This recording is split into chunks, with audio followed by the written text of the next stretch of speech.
Good morning, India.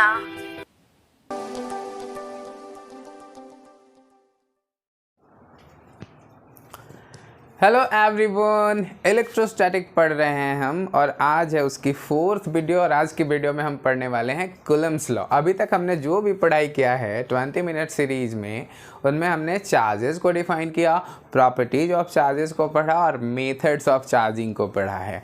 Charges को पढ़ते हुए हमने ये सीखा है कि जब सिमिलर चार्जेज हों तो उनके बीच जो रिपल्सिव फोर्स लगता है और अनलाइक चार्जेज हों तो उनके बीच अट्रैक्टिव फोर्स लगता है। यानी कि अगर दो चार्जेज सिचुएटेड हैं स्पेस में और दोनों की पोलैरिटी सेम है, मीन्स दोनों अगर पॉजिटिव हैं या दोनों नेगेटिव हैं, तो उनके बीच लगने वाला फोर्स रिपल्सिव नेचर का होता है। और अगर दोनों में से कोई एक पॉजिटिव और कोई एक नेगेटिव हो तो उनके बीच लगने वाला फोर्स अट्रैक्टिव होता है।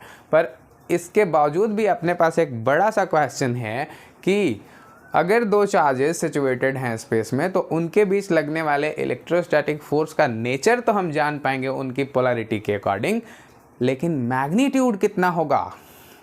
यानी कि मान लो अगर एक चार्ज 2 कूलम का है और एक 3 कूलम का है जो कि स्पेस में सिचुएटेड हैं सम डिस्टेंस पे, तो उनके बीच लगने वाला फोर्स 10 न्यूटन होगा कि 20 न्यूटन होगा। मैग्नीट्यूड कितना होगा कि 100 न्यूटन होगा कि 1000 न्यूटन होगा, कितना होगा। How can we calculate the magnitude of electrostatic force acting between the charges. Okay, ये बहुत बड़ा क्वेश्चन था और आज हम इस क्वेश्चन का ही आंसर करने वाले हैं इस वीडियो में। आपके पढ़ने का फॉर्मूला क्या है कि 20 minute daily with Newton Guru and clear the concept. 20 minute series को शुरू किया ही इसलिए गया है कि आपके सिलेबस में जो भी टॉपिक हैं, जो भी कॉन्सेप्ट आपको पढ़ने हैं, उनको 100% क्लियर किया जाए ताकि आप मैक्सिमम मार्क गेन कर पाएँ आप अपने एग्जामिनेशन में। ओके, सो फॉर इंट्रोडक्शन, मैं हूँ Chandradeep and this is your learning channel Newton Guru. Okay, तो चलते हैं हम लोग कूलम्ब्स लॉ को पढ़ते हैं आज। और देखो, अगर दो चार्जेस, कूलम्ब्स ने क्या कहा था, यानी कि according to Coulomb's law theory क्या है कि इफ टू चार्जेस, देखो सपोज ये दो पॉइंट चार्जेस हैं Q1 एंड Q2 स्पेस में, और इन दोनों के बीच का जो डिस्टेंस है, इन दोनों के बीच के सेंटर का जो डिस्टेंस है वो सपोज R है, ठीक है। तो इनके बीच लगने वाला इलेक्ट्रोस्टैटिक फोर्स का जो मैग्नीट्यूड है अकॉर्डिंग टू कूलम्ब, वो प्रोपोर्शनल होता है मैग्नीट्यूड ऑफ चार्जेस के। तो मान लीजिए कि इनके बीच लगने वाले फोर्स को मैं अभी F लिख रहा हूँ, तो F किसके प्रोपोर्शनल होगा, product of magnitude of charges के। यानी कि F is proportional to Q1 and Q1 into Q2। And एक और थ्योरी क्या दिया कॉलम्स ने कि it is inversely proportional, it is also inversely proportional to a square of the distance between their centers। Okay, तो हम यहाँ पे क्या लिखेंगे कि f is proportional to q1 into q2 and f is proportional to 1 by r square। अगर हम इसे ऐसे पढ़ें f is proportional to 1 by r square तो भी सही है, और हम पढ़ सकते हैं कि f is inversely proportional to r square, दोनों ही सही हैं। अब अगर इन दोनों स्टेटमेंट को यहाँ पे कंबाइन करें तो क्या मिलेगा, f is proportional to Q1 Q2 divided by are square. अब प्रोपोर्शनलिटी है यहाँ, तो प्रोपोर्शनलिटी को रिमूव करने के लिए हमें क्या चाहिए होता है, हमें चाहिए होता है एक कांस्टेंट। एंड यहाँ पे जो प्रोपोर्शनलिटी कांस्टेंट है वो है K।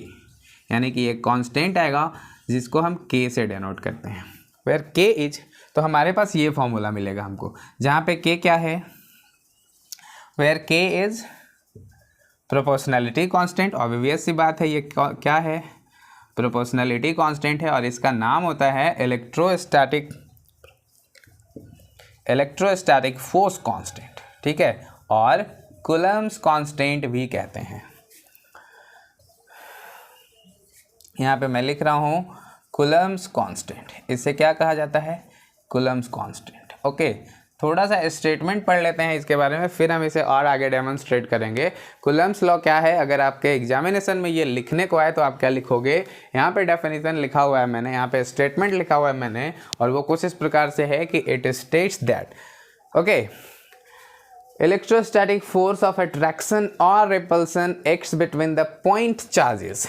आप याद रखिएगा, यहाँ पे ये जो टर्म लिखा हुआ है पॉइंट चार्जेस, ये बहुत इंपॉर्टेंट है, is proportional to the product of magnitude of charges, product of magnitude of electric charges, यानी कि जिन चार्जेस को आपने कंसीडर किया है उनके मैग्नीट्यूड के प्रोडक्ट के प्रोपोर्शनल होगा। प्रोपोर्शनल होने का क्या मतलब कि अगर प्रोडक्ट का मैग्नीट्यूड इंक्रीज करता है तो फोर्स भी इंक्रीज करेगा, और अगर प्रोडक्ट जो है मैग्नीट्यूड का वो डिक्रीज करता है तो फोर्स भी डिक्रीज करेगा।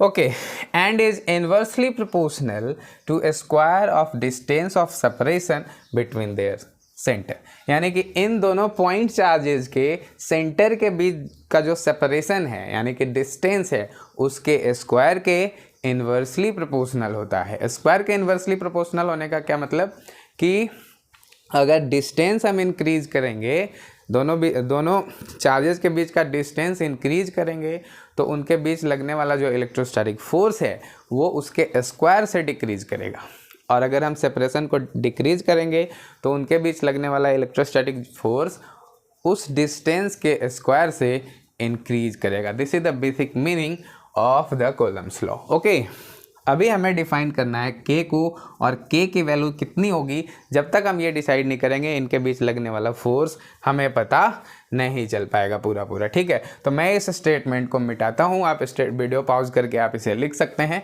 और इस बचे हुए जगह में हम लोग आगे का कैलकुलेशन करेंगे। ओके, नाउ एक और क्वेश्चन यहाँ पे ये आएगा कि K की वैल्यू कितनी होती है। तो K की वैल्यू होती है, यहाँ पे मैं डिसाइड कर रहा हूँ वैल्यू ऑफ K। ओके, तो फॉर एनी मीडियम K की जो वैल्यू है, K का नाम है, यहाँ पे आप देखो कि इसका नाम कूलम्ब्स कांस्टेंट है या इलेक्ट्रोस्टैटिक फोर्स कांस्टेंट है, दो नाम है इसके। तो K की वैल्यू जो होती है यहाँ पे 1/4 pi epsilon nought into epsilon r, ये होती है K की वैल्यू किसी भी मीडियम के लिए। ठीक है, किसी भी मीडियम में ये वैलिड है, ये K की वैल्यू हर मीडियम में वैलिड है। ओके, तो K की वैल्यू जो है 1/4 pi epsilon nought into epsilon r, इसमें एप्सिलॉन नॉट, ये जो टर्म है एप्सिलॉन नॉट, इसे हम कहते हैं एब्सोल्यूट परमिटिविटी या परमिटिविटी ऑफ फ्री स्पेस। इसे क्या कहा जाता है? Permittivity of free space. ठीक है, और एप्सिलॉन आर जो है वो होता है रिलेटिव परमिटिविटी ऑफ मीडियम।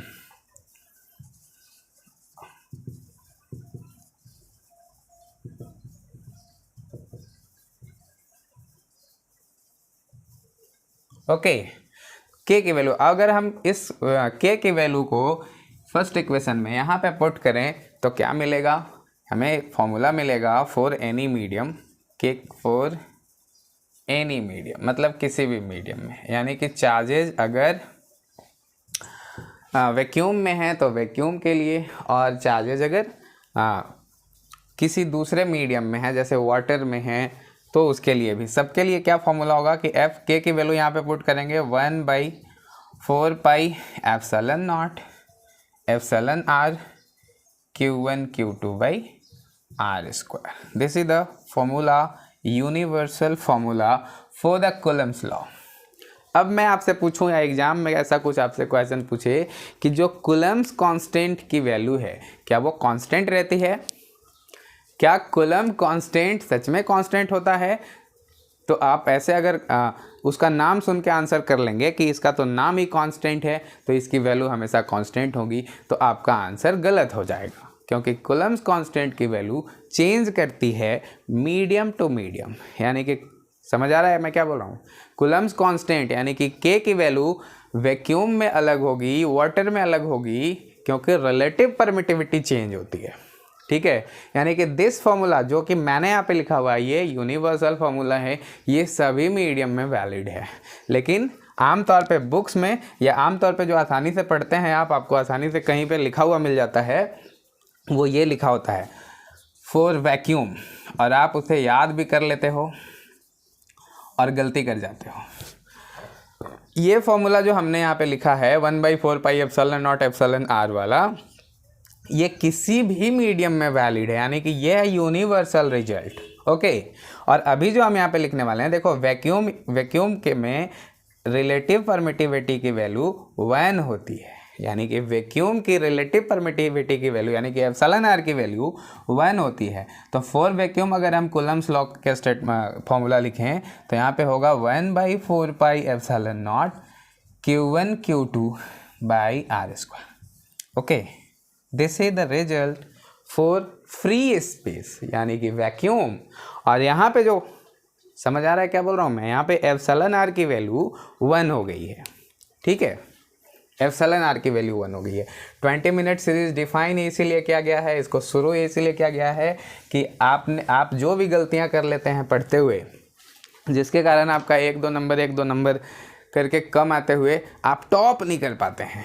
क्यों टॉप नहीं कर पाते? आपने तो पूरा मेहनत किया, पर आपका कंटेंट में ही, आपने जो कंटेंट पढ़ा है उस कंटेंट में ही थोड़ा सा प्रॉब्लम था। हम उन सारे कंटेंट में जो भी त्रुटियां हैं उनको निकाल के फेंकेंगे और अच्छे कंटेंट के साथ मैक्सिमम नंबर गेन करेंगे। तो यानी कि ये जो रिजल्ट है, आप जो हमेशा रट के याद कर लेते हो या जैसे भी, F = 1/4 pi epsilon naught, K की जो वैल्यू है Q1 Q2 by are square, this is conditional result.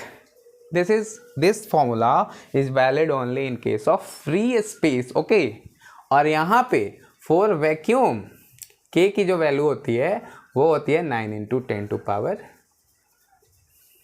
for vacuum value of K क्या होता है? 1/4 पाई एप्सिलॉन नॉट, और इसकी वैल्यू होती है 9 × 10⁹। इसका यूनिट कहाँ से लिखेंगे? न्यूटन मीटर स्क्वायर पर कूलम स्क्वायर, ठीक है, न्यूटन मीटर स्क्वायर पर कूलम स्क्वायर, ये है यूनिट। दिस 9 × 10⁹, ये जो वैल्यू है ये ओनली वैलिड है वैक्यूम के केस में और फ्री स्पेस के केस में, ठीक है। समझ आ रहा है क्या बोल रहा हूँ मैं? यानी कि ये जो कांस्टेंट जो आपको 9 × 10⁹ आपने याद किया है, ये कंडीशनल रिजल्ट है, ये यूनिवर्सल नहीं है। अगर हम मीडियम चेंज करें तो चेंज हो जाएगी इसकी वैल्यू, K की वैल्यू चेंज हो जाएगी। यानी कि कूलम्स कांस्टेंट एक ऐसा कांस्टेंट है जो चेंज करता है, आप याद रख सकते हैं इसको, अलग अलग मीडियम में, ठीक है। ओके, नाम से कुछ नहीं होता, नाम कांस्टेंट है इसका, पर ये अलग अलग मीडियम में चेंज करता है। ऐसा ही हमने एक कहानी पढ़ा था पहले कभी, उसमें एक लड़का था, वो रैग पिकर था, यानी कि वेस्ट मटेरियल में से प्लास्टिक के जो डब्बे हैं वो निकालता था, वो रैग पिकर कहते हैं उनको, और उसका नाम था साहिब आलम, ठीक है। तो नाम से ज़्यादा कुछ होता नहीं है यहाँ पे। और वैसे ही कूलम्स कांस्टेंट नाम है इसका, पर ये मीडियम टू मीडियम चेंज कर रही है इसकी वैल्यू, ठीक है। समझ आ रहा है? तो ये है वैल्यू। अब चलते हैं, ये तो फॉर्मूला अपने पास आ गया। अब देखते हैं अभी तक कि K की वैल्यू जो वैक्यूम के लिए है वो इतना है। अभी तक हमने डिसाइड किया कि फॉर्मूला ये होगा, जब भी हमें कैलकुलेट करना होगा तो हम इस फॉर्मूले का यूज़ करेंगे, ये देखते हुए कि वो जो चार्जेज हैं वो उनका मीडियम, उनके बीच का जो मीडियम है वो क्या है। अगर वो फ्री स्पेस है तो हम 9 × 10⁹ वैल्यू एकदम आसानी से यूज़ कर सकते हैं। अगर वो फ्री स्पेस नहीं है तो फिर ये वाला फॉर्मूला यूज़ करेंगे, रिलेटिव परमिटिविटी कितनी होगी और वहाँ पुट करेंगे, ठीक है। और यही कारण है कि जैसे आपके घरों में जो डोमेस्टिक सॉल्ट होता है, डोमेस्टिक सॉल्ट अगर आप ऐसे एयर में रखे हुए, ऐसे निकाल के रखे हुए पेज पे या वो अपने जो पैकेट में है वो, तो वहाँ पे वो एग्जिस्ट करता है मॉलिक्यूल वाइज, यानी कि उसके क्रिस्टल, नमक के क्रिस्टल जो है वो एग्जिस्ट करते हैं, और जैसे ही आप उन्हें पानी में डालते हो वो डिजॉल्व हो जाती है। क्यों? क्योंकि एयर मीडियम में उनके बीच जो लगने वाला, यानी कि जो डोमेस्टिक सॉल्ट है वो उनके बीच आयनिक बॉन्ड बनता है, सोडियम और क्लोरीन आयन के बीच। अब आयनिक बॉन्ड के बीच कौन सा फोर्स लग रहा होता है? इलेक्ट्रोस्टैटिक फोर्स लग रहा होता है। और जैसे ही हम उसे पानी में डालते हैं, उनके बीच लगने वाला इलेक्ट्रोस्टैटिक फोर्स रिलेटिव परमिटिविटी जितना होता है उतना गुना से घट जाता है, और पानी की रिलेटिव परमिटिविटी होती है 80। ओके, तो वही सॉल्ट का क्रिस्टल जो कि एयर में था वो अब पानी में जाता है, तो उन दोनों आयंस के बीच लगने वाला इलेक्ट्रोस्टैटिक फोर्स 80 गुना कम हो जाता है। और 80 गुना कम हो जाएगा, सोचो कि जिस उनके बॉन्ड फॉर्मेशन के लिए जो फोर्स रिक्वायर्ड है, अब उस फोर्स से 80 गुना कम फोर्स लग रहा है उन दोनों के बीच, तो क्या वो एग्जिस्ट कर पाएंगी? नहीं, और इसलिए वो डिजॉल्व हो जाती हैं। और सोडियम आयन और क्लोरीन आयन अलग अलग हो जाती हैं। ठीक है, तो ये क्वेश्चन भी आ सकता है आपके एग्जामिनेशन में कि पानी में नमक डिजॉल्व क्यों हो जाता है, ये डिस्कस करिए, तो आप ऐसे करके डिस्कस कर सकते हो। ठीक है, तो वैक्यूम के लिए ये 9 × 10⁻9 होता है, याद रखिएगा। आगे चलेंगे और देखेंगे कि अभी हमने जो फोर्स देखा यहाँ पे, मान लीजिए ये Q1 Q2 चार्जेज हैं, इनकी पोलरिटी के बारे में कोई भी कमिटमेंट यहाँ पे नहीं किया गया।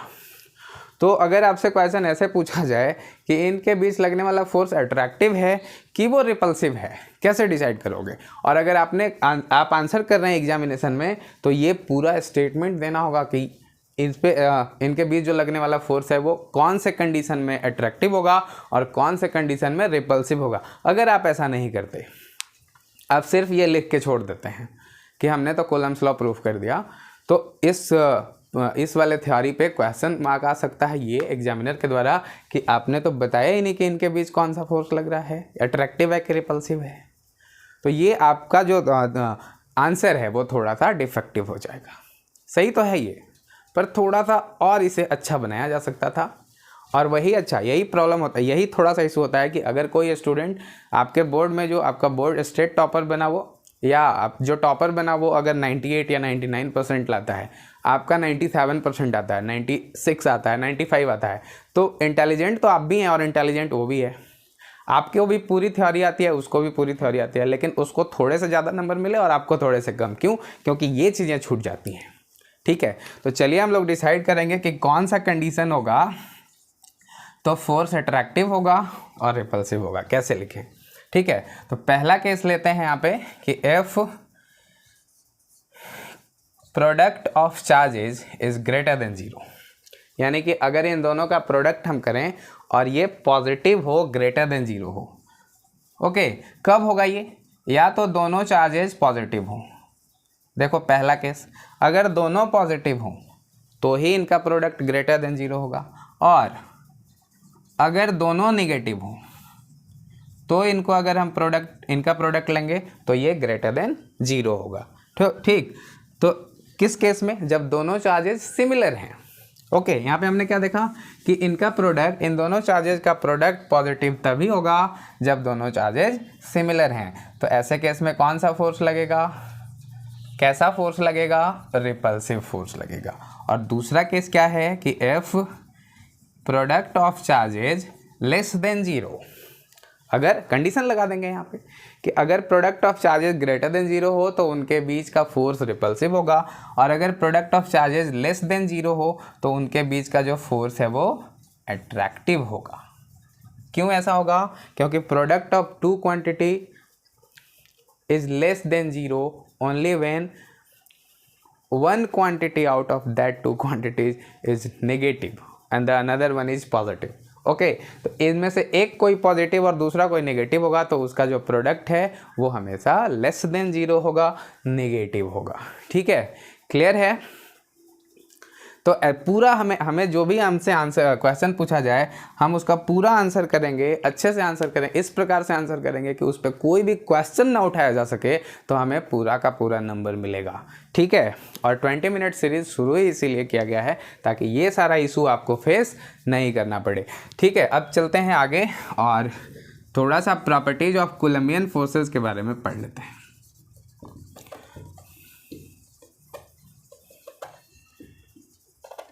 कूलम्बियन फोर्स, इसकी प्रॉपर्टी क्या है, कैसा होता है? पहली प्रॉपर्टी है it is conservative in nature.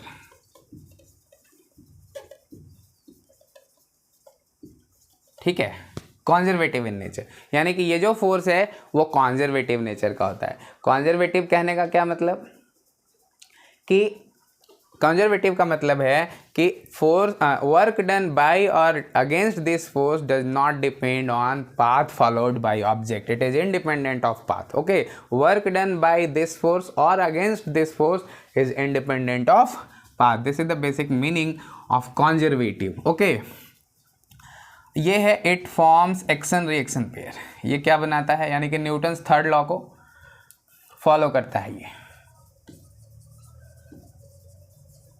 Action reaction pair. Okay, तीसरी प्रॉपर्टी है एक्शन रिएक्शन पेयर बनाने का क्या मतलब है? एक्शन रिएक्शन पेयर बनाने का क्या मतलब है कि ये न्यूटन्स थर्ड लॉ फॉलो करता है, ठीक है। It acts along the line joining the charges, along the line joining the center of charges, okay, center of point charges। ये 2 पॉइंट चार्जेस के सेंटर को जो लाइन जोड़ता है उसके अलोंग लगता है, ओके, क्लियर है ये। तो ये प्रॉपर्टीज हैं, ओके। अब हम कुछ ड्रॉबैक देख लेते हैं इसका, यानी कि जहाँ पे कूलम, एक और प्रॉपर्टी लिख लेते हैं यहाँ पे। इट इज़ जो कूलम्स लॉ है, Coulomb's law is only valid, इसको तो ड्रॉबैक में ही लिखेंगे ना, ड्रॉबैक यानी कि कुछ कमियां हैं कूलम्स लॉ की, वो भी लिख लेते हैं। तो ये क्या है कि it is only valid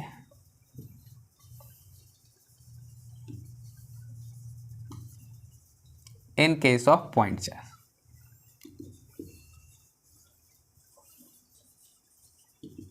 okay.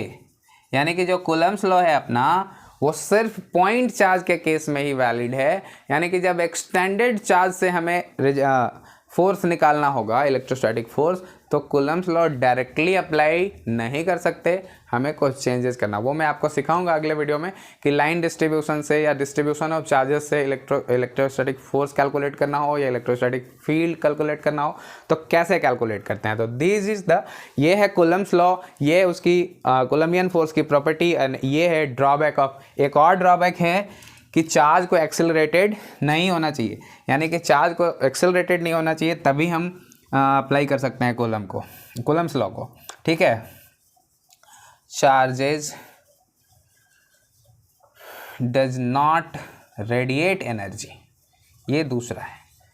तो अगर आपसे कूलम्स लॉ पूछा जाए तो अगर ये 5 नंबर का क्वेश्चन है तो आप पूरा इतना आंसर लिखेंगे तो आपको 5 का 5 नंबर मिलेगा, और अगर इससे कम लिखते हैं तो थोड़ा कम मिलेगा। फिर हर क्वेश्चन में थोड़ा कम आंसर देते हैं तो थोड़ा कम मिलते आप टॉप मोस्ट वाले रिजल्ट से काफ़ी नीचे रह जाते हो, ओके। 20 मिनट कंप्लीट होने वाला है, हो चुका है, मैं देख पा रहा हूँ, और ये जो सीरीज़ है वो 20 मिनट के लिए ही डिसाइड किया गया है। तो आज की क्लास को ख़त्म करते हैं, प्रोवाइडेड कि आपको चैनल को सब्सक्राइब करना है, वीडियो को लाइक करना है और शेयर करना है अपने दोस्तों के साथ, और फॉर्मूला हमेशा याद रखना है कि 20 minute daily with Newton Guru and clear the concept, okay. That's all.